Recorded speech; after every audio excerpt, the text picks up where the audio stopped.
Thanks for joining us on Chicago Tonight, Black Voices. I'm Brandis Friedman. Here's what we're looking at. The president's plan is purely performative. Illinois' Attorney General joins us to talk about the legal challenges the state could make if President Trump does deploy the National Guard to Chicago. Chicago school board members are set to face a crucial budget vote tomorrow. We hear from the interim CEO on the district's financial challenges. To have the community reclaim this building and repurpose it. And the Austin community comes together to transform a closed school into a workforce training hub. First off tonight, Illinois officials say they haven't gotten any communication from the Trump administration after reports that it may use a local naval base to house National Guard troops or federal immigration agents. The Sun-Times has reported the administration is considering the naval station Great Lakes in suburban North Chicago. Governor J.B. Pritzker says his office hasn't received any calls from the White House or federal officials regarding the matter. It's the latest development as President Donald Trump has threatened to send troops into Chicago to address crime, despite data showing violent crime is down in the city. Joining us to discuss all that and more is Illinois Attorney General Kwame Raoul. Attorney General, thank you for joining us. Thank you for having me. So let's start with the possible National Guard deployment. Governor J.B. Pritzker and other public officials, including yourself, gathered earlier this week to denounce the threat. Here is what Pritzker had to say. This is not about fighting crime. This is about Donald Trump searching for any justification to deploy the military in a blue city, in a blue state, to try and intimidate his political rivals. AG, what laws might the president invoke to accomplish this? Well, there's a framework through the Posse Comitatus Act as to when the president can federalize the National Guard. There either have to be a foreign invasion, rebellion from within, or an inability to enforce a federal law because of inadequate resources through regular means. And none of those circumstances exist in regards to dealing with crime in Chicago. We have continuous great working collaboration with federal law enforcement agencies, including the FBI, the DEA, ATF, Secret Service, HSI. And if the president wanted to contribute to fighting crime in Chicago, he could enhance those already existing collaborations between local, state, and federal law enforcement with more resources, and stop cutting resources from police departments, from victim services, and from community violence interruption. So the National Guard, currently deployed in Washington, D.C., as we know, which the federal government has jurisdiction over. But the president's administration is currently facing a legal challenge out of California after he deployed the National Guard there to L.A. Governor Pritzker has told the president he will see him in court over this issue. Is there legal recourse before we get to the point of the National Guard being here, or does it have to wait until after the president issues his order? It's all fact dependent on a day-to-day basis on what is said, what is ordered, what is explicitly put in orders. It's difficult to react to just varying statements from the president. So it's a bit premature as I sit here talking to you this evening. There's no preemptive act that I would take right now. But certainly if those conditions are not met, that I laid out for you earlier, and the Guard is sent into the city to do policing, for instance, that might trigger a legal action. Then what do you say to Chicagoans who would welcome National Guard here to help address crime?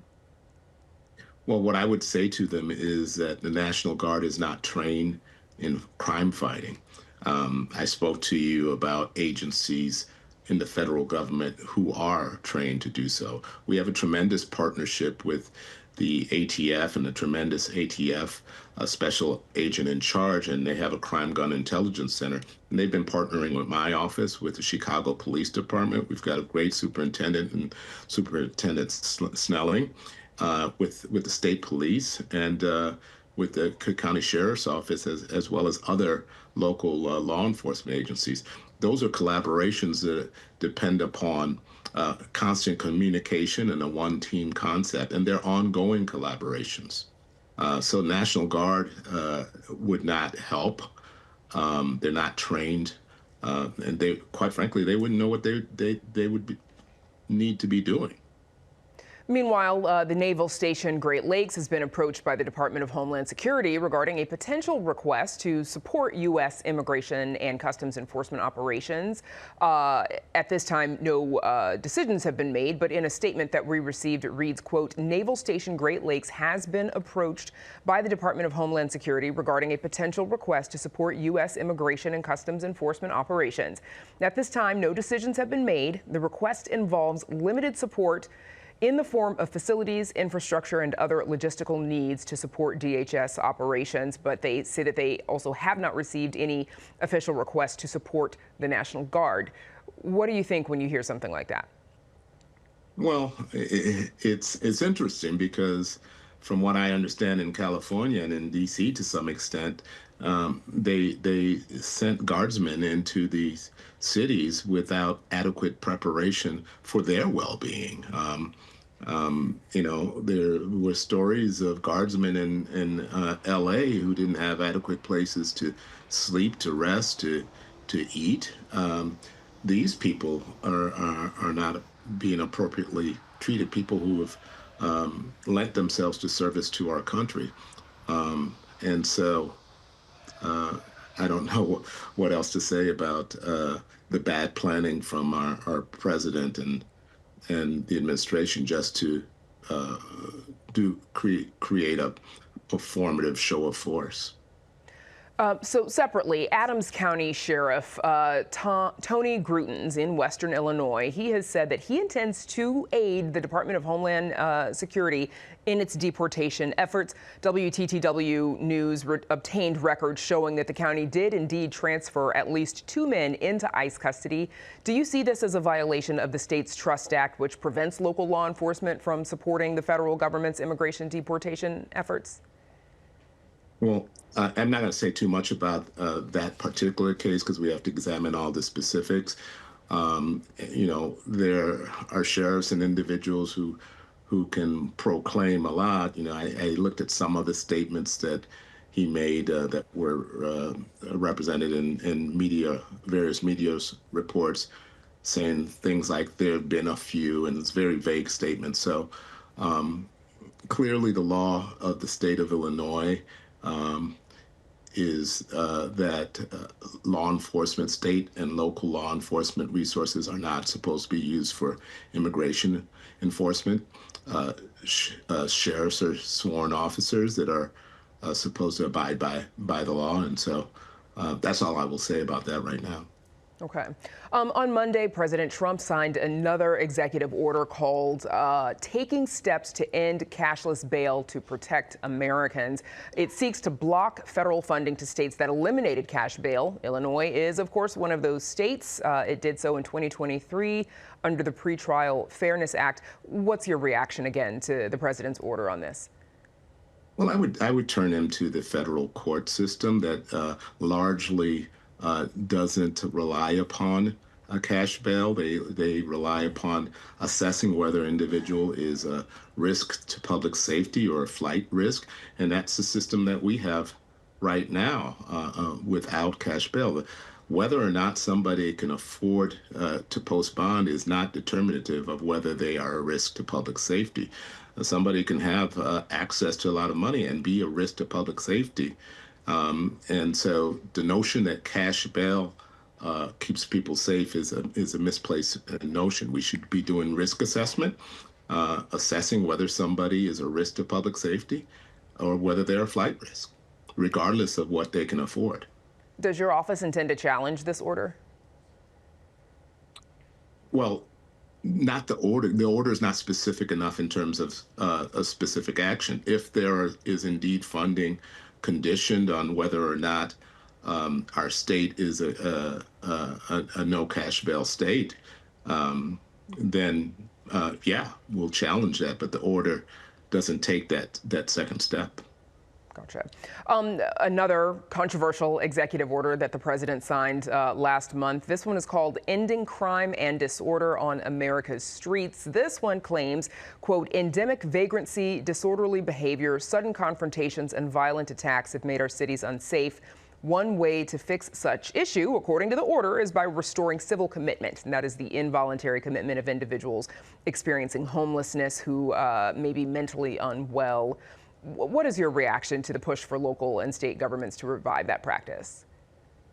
Well, there's a Supreme Court decision in Olmstead from 1999 that sets the framework of making sure that people with disabilities are protected from being unfairly committed. And so the spirit of the order seems to be violative of that. What specifically they may do in follow up to that, we'd have to evaluate on a case-by-case basis, and I'm sure individuals who would have their rights violated individually would have a right to action.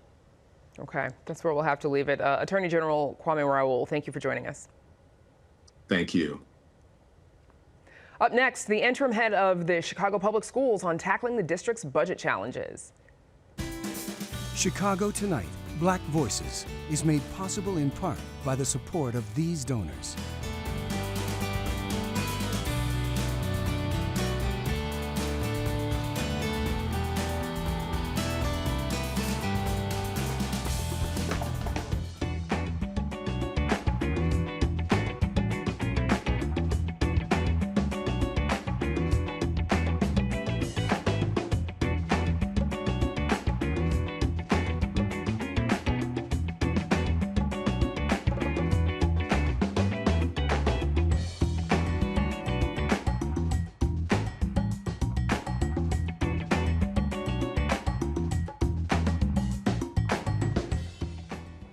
Chicago Public Schools isn't just facing a budget crunch, but also a time crunch.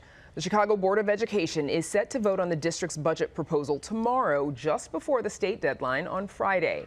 Officials laid out a plan that aims to close the $734 million budget gap, but district leaders are still debating whether a loan should be a part of the final plan and if the district should take on the city's pension payment.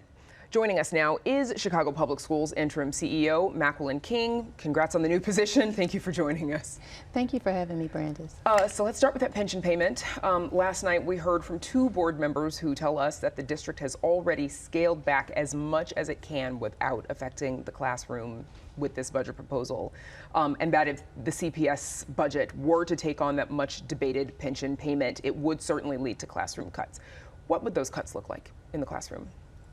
Well, the budget that we presented is balanced, and it is a responsible budget, and it protects the budgets that school principals received in the spring. It protects labor agreements, and it also protects the post-COVID gains that students have received. So as it's written, there is no need for additional cuts. And we've added a provision that the MEABF payment or the pension payment would be made if additional resources were made available. So then to clarify, and for folks who are speculating on it, this does not mean, this budget means there are no mid-year cuts to be concerned about. Agreed, yes. So this budget was created with going line by line. We looked at all the different possibilities for savings, and in addition to that, a lot of the savings were structural. So these are savings that we can realize in the future as well. The 2025 CPS budget, so last year's budget, it relied on additional TIF dollars that didn't come, which the mayor blasted former CEO Pedro Martinez over. Why rely on TIF funding again with this budget? The release that you all sent out this afternoon demonstrates that you can expect more TIF funding in the coming year's budget. So the TIF funding that's assumed in the budget, that's normal. Each year there's an assumption of the amount of TIF that the school district will receive. And the amount that's assumed in this budget is the same amount that the district received last year. So it's reasonable. And historically, the city of Chicago, there's a TIF surplus. And so we've just used the trend from historic funds received from the city. Do you believe TIF funds to be a reliable source of funding for the district? There is a need for, state support and reform of how CPS is funded. So we recognize that, however, in this moment, to close this budget gap, we do need additional assistance that's immediate. Chalkbeat is reporting that your CFO has advised the board that it could authorize emergency borrowing after this budget has passed with just a simple majority versus the 2/3 majority that is needed for budget amendments. How likely is more borrowing for the district? With the current budget, there is no need for an immediate loan. However, we do recognize that in the event of an emergency, the district does have the ability and flexibility to borrow. An emergency, what can an emergency be for a school district? Well, federal impacts, if there were additional federal cuts, that could be something that could impact our budget. Got it. The district also says its debt service is more than $28,000 per student at $800 million per year. Chalkbeat is reporting that the district is only one of 3 districts across the country whose revenues are below their debt or whose debt service exceeds its revenue. How does CPS get a handle on this? I think the budget that we presented is a start, and that's with the structural changes that we've made. So we can assure that those savings will roll over and that the deficit that we're facing in years to come is reduced by the amount of the structural savings that we found as a result of the impacts that we had to make.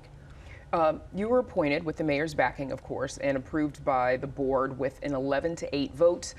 Previous CPS CEO Pedro Martinez, he was fired by the previous board, particularly over disagreements over borrowing to cover expenses. What impact might this dispute over whether or not to take out a loan, what impact might it have on your relationship with the mayor and City Hall? Since starts my 33rd year serving the students of Chicago, and in my capacity as a principal and advising first under Mayor Lightfoot and Mayor Johnson, I work constructively and collaboratively.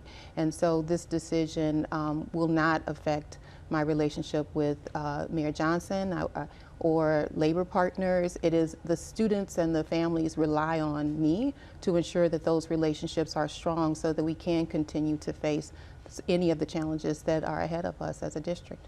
11 board members have written you a letter saying that they find it difficult to support this current budget proposal without either the pension payment included and or the option for a loan if it's needed. Do you feel comfortable that you've got the votes for tomorrow?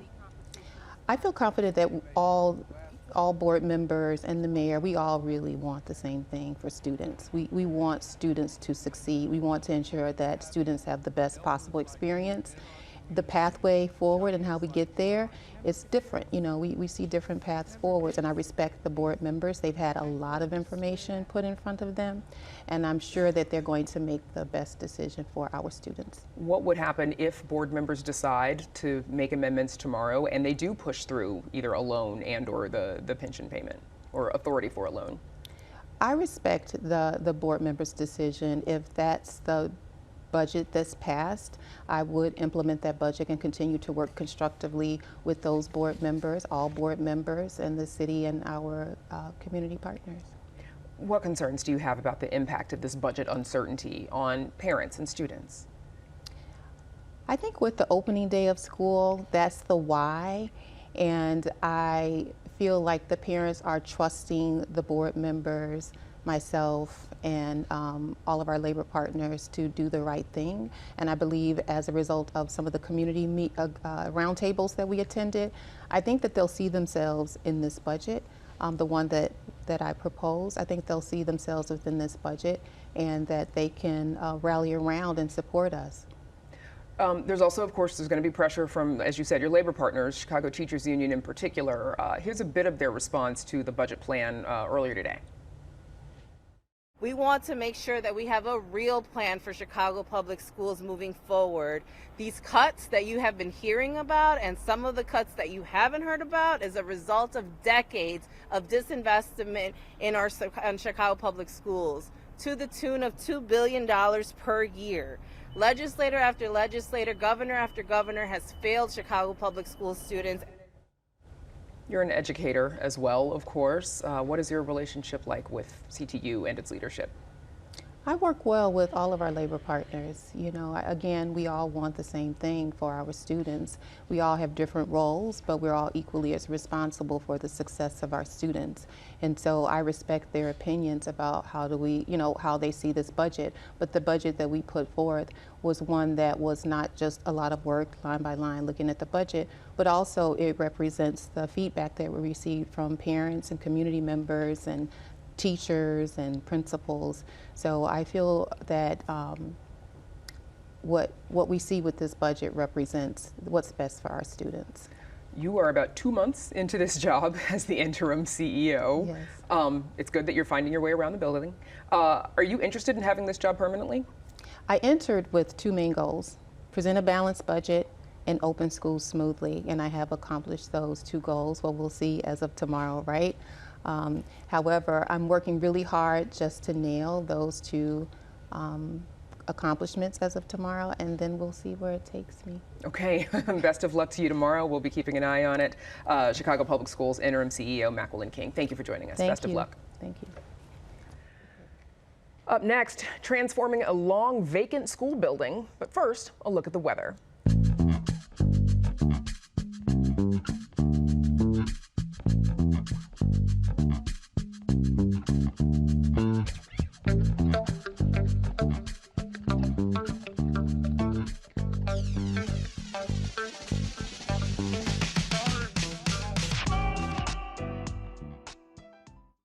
A shuttered school is transforming into a community hub.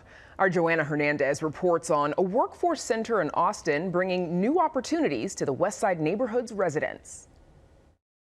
This is what we're seeing here. This is actually the floor from the old auditorium. Okay. This floor is over 100 years old. Wow, so it was important to keep some of the elements of the school. It was important to keep some of those elements, but we saw it as an opportunity to also build off of that history. Darnell Shields is one of the leaders behind the Aspire Workforce Innovation Hub in Austin. He describes the center as a one-stop shop for the community. It's a full-on collaboration between workforce development organizations, financial institutions. We have a legal center in the building. The former Emmet Elementary School was one of 50 schools closed by former Mayor Rahm Emanuel in Chicago Public Schools in 2013.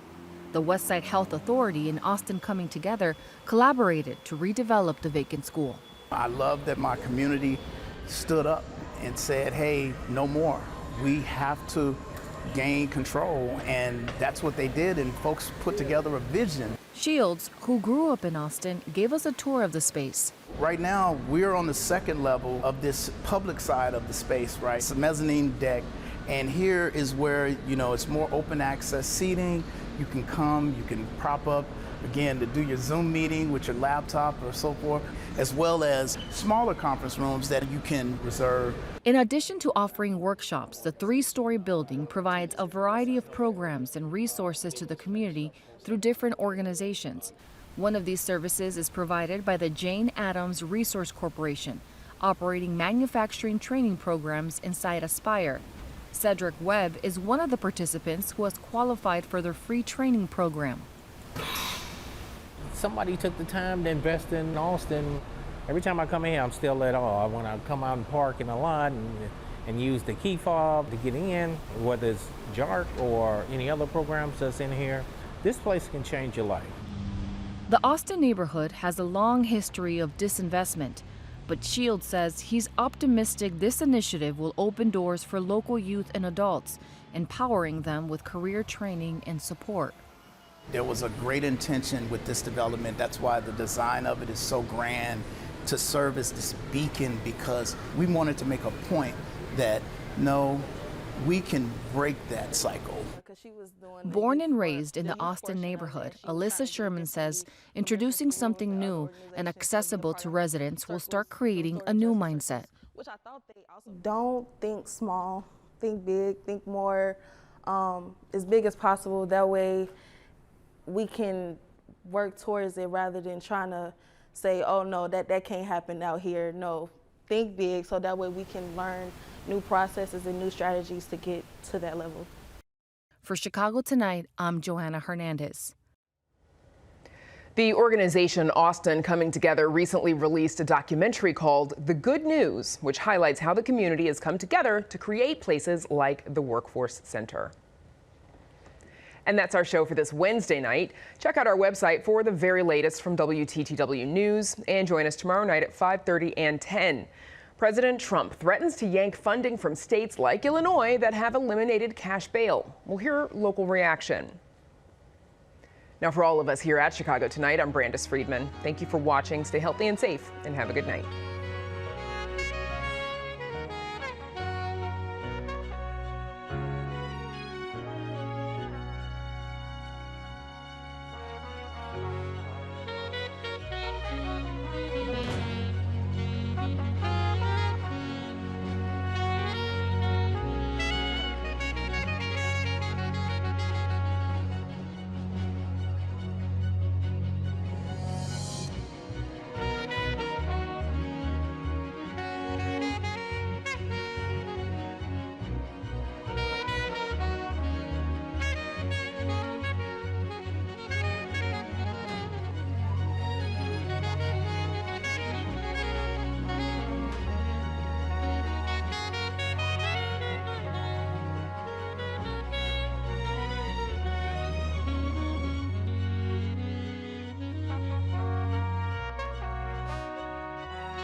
Closed captioning is made possible by Robert A. Clifford and Clifford Law Offices, a personal injury law firm working to preserve the dignity and rights of all individuals.